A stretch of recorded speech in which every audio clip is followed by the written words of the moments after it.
I always knew I was interested in art, and I don't think it was until I was thinking about graduate school that I began to understand the much larger picture of art, particularly contemporary and like post-70s art.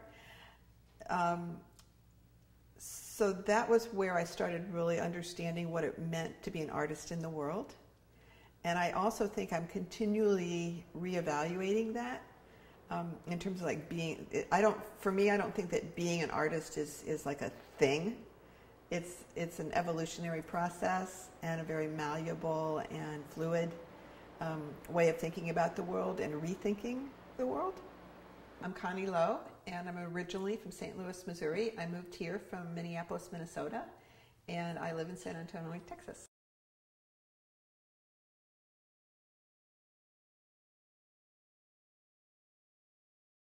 I think that the primary one was my mother, who studied dress design, apparel design, and also wanted to be an artist herself. I don't think she ever achieved what she wanted, but she was always making things and doing things, and she taught me to draw at a very early age. I think I was 3 years old, and that was all I knew about art for a long time.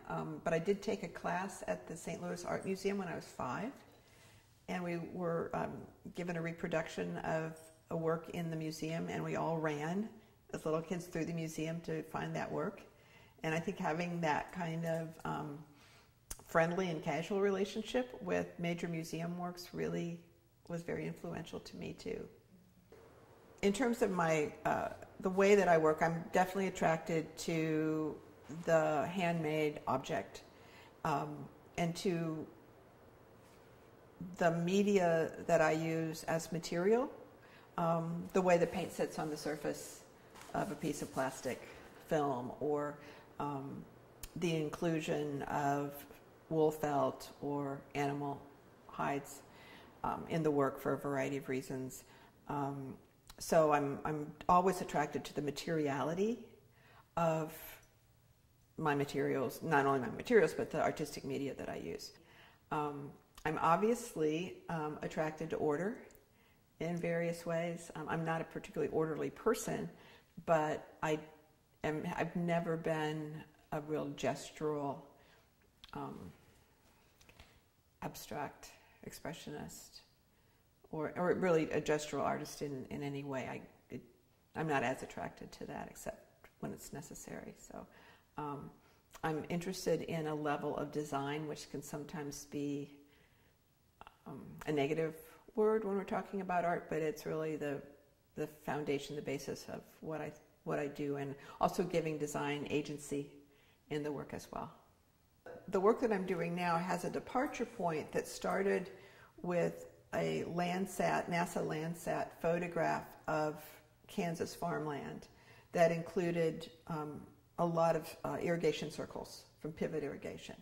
And it turned out, this is a fairly well-known image that's published in a lot of coffee table books and was actually turned into a postage stamp, but it includes my father's family's farm property, and which I discovered kind of second hand in an interesting way. And that family was very instrumental in bringing pivot irrigation to western Kansas. And pivot irrigation is both a necessity to the farming process, and it's also an incredible drain on the aquifers.